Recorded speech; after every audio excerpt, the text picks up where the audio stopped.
जिन जिन लोगों ने बुद्ध की शिक्षाओं पर अमल किया, वह लोग महानता की उच्चता को हासिल हुए।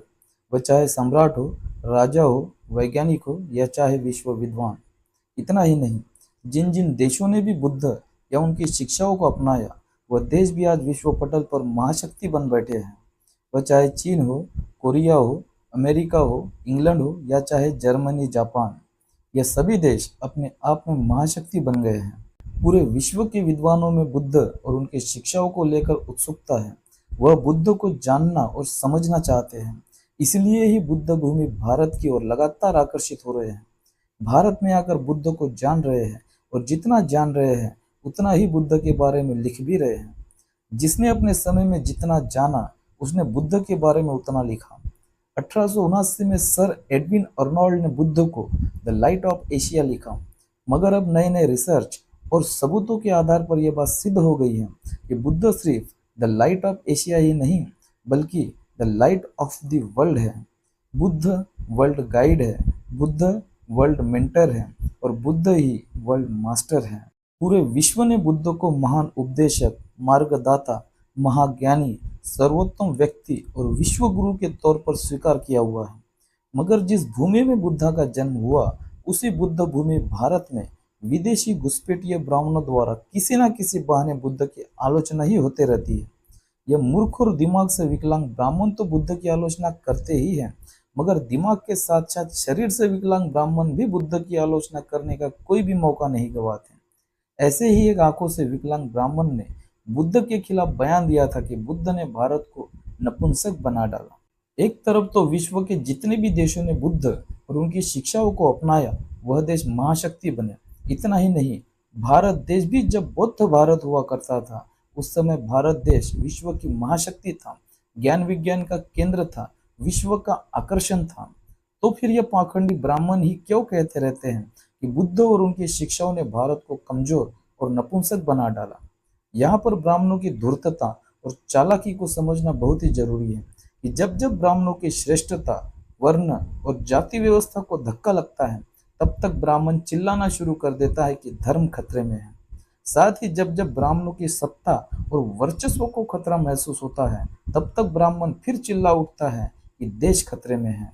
ब्राह्मण जब जब खतरे में होते हैं, तब तक ब्राह्मण चिल्लाना शुरू कर देते हैं कि धर्म खतरे में है, देश खतरे में है। मगर ब्राह्मण कभी यह नहीं कहते कि ब्राह्मण खतरे में है। अगर ब्राह्मण धर्म और देश की जगह यह कहना शुरू कर दे कि ब्राह्मण खतरे में है, तो उसे बचाने कोई भी नहीं आने वाला। इसलिए ये पाखंडी ब्राह्मण जोर जोर से चिल्लाना शुरू कर देते हैं कि देश खतरे में है, धर्म खतरे में है। और ऐसा कहते ही ब्राह्मणों द्वारा धर्म और राष्ट्र के नाम पर मूर्ख बनाए गए बहुजन धर्म और देश को बचाने के लिए बिना सोचे समझे रास्तों पर कूद पड़ते हैं। आज तक ब्राह्मण खुद को देश और धर्म के नाम पर ऐसे ही बचाते चले आए हैं, वरना ब्राह्मणों का वर्चस्व और श्रेष्ठता तो कब की खत्म हो गई होती। यहाँ पर दिमाग के साथ साथ शरीर से विकलांग ब्राह्मण जो कह रहा है कि बुद्ध ने भारत को नपुंसक बना डाला, तो इसका सही अर्थ यही है कि बुद्ध ने ब्राह्मणों को नपुंसक बना डाला। बुद्ध और बुद्ध की शिक्षाओं ने ब्राह्मण और ब्राह्मणी मतों का ऐसा खच्चीकरण किया कि बुद्ध काल से लेकर अब तक ब्राह्मण नपुंसक ही बने हुए हैं। चाहे राजनीति हो या चाहे युद्ध नीति, चाहे नीतिमत्ता हो या चाहे विद्वत्ता, ब्राह्मण हर जगह पर नपुंसक ही साबित हुए हैं। बुद्ध ने ब्राह्मणों को ऐसा नपुंसक बना डाला कि बुद्ध काल से लेकर अब तक हर तरफ और हर तरह से इन पाखंडी ब्राह्मणों की धज्जियां ही धज्जियां उड़ रही है। इसलिए ब्राह्मण अपनी अंदरूनी घृणा के तहत बुद्ध के बारे में हमेशा झूठी और तिरस्कारपूर्ण बातें ही करते रहते हैं। बुद्ध की वजह से भारत कमजोर और नपुंसक नहीं, बल्कि ताकतवर और विश्व की महाशक्ति बन गया था। ब्राह्मण खुद की बुराई और ब्राह्मणों द्वारा किए गए पाप छुपाने के लिए खुद का दोष दूसरों पर मढ़ देते हैं। सच तो यह है कि ब्राह्मणों द्वारा बनाई गई वर्णों और जाति व्यवस्था की वजह से भारत देश कमजोर और नपुंसक बन गया। जो भारत देश कभी विश्व पटल पर महाशक्ति हुआ करता था, वही भारत देश इन ब्राह्मणों की वजह से आज अशिक्षित, अविकसित और पिछड़े देशों की सूची में शामिल हो गया है। बुद्ध भारत तो स्वर्णिम भारत था। बुद्ध इतिहास, बुद्ध चरित्र और बुद्ध से जुड़ी ऐतिहासिक घटनाओं से यह बात साबित हो जाती है कि बुद्ध सिर्फ महाज्ञानी ही नहीं, बल्कि एक महान योद्धा और शूरवीर भी थे। बुद्ध महाज्ञानी, महान योद्धा और शूरवीर होने के साथ साथ महावीर भी थे। यशोधरा संग विवाह के समय सिद्धार्थ गौतम ने स्वयंवर में आए हुए सभी योद्धाओं को अपनी युद्ध कला से बौना साबित कर यशोधरा संग विवाह किया था। बचपन से ही सभी तरह की युद्ध कलाओं में सिद्धार्थ गौतम को महारत हासिल थी। वे इस बात के समर्थक थे कि किसी भी योद्धा ने अपनी शक्ति और बल का उपयोग निहत्थे और कमजोर लोगों को दबाने और उन पर अत्याचार करने के लिए नहीं, बल्कि उनकी रक्षा करने के लिए करना चाहिए। यही एक सच्चे योद्धा का कर्तव्य है। मारने वाला नहीं, बल्कि बचाने वाला ही सच्चा योद्धा होता है। इसलिए सही मायने में सिद्धार्थ गौतम ही एक महान और सच्चे योद्धा थे। बुद्ध की वीरता तो इस एक घटना से ही सिद्ध हो जाती है।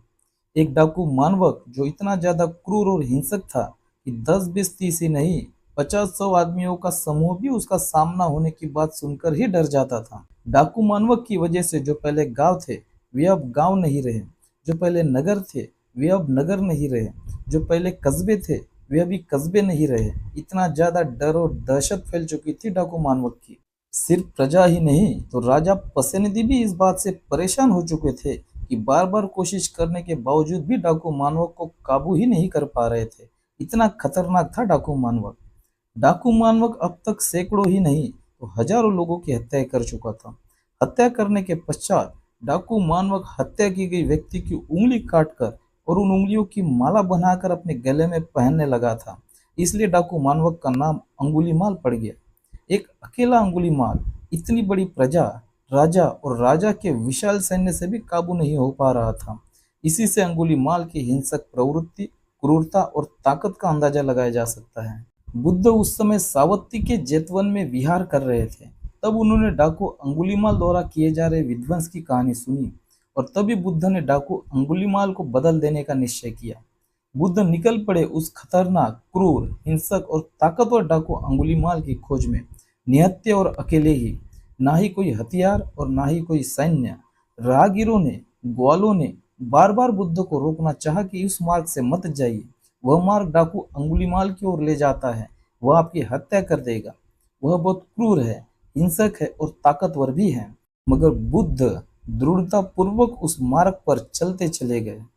जिस डाकू अंगुलीमाल से सैकड़ों की संख्या में भी लोग सामना करने से डरते थे, यहाँ तक कि राजा और उसकी सैन्य भी जिसे जीत नहीं पाई थी, उसे जीतने के लिए बुद्ध अकेले और निहत्थे ही चल पड़े थे।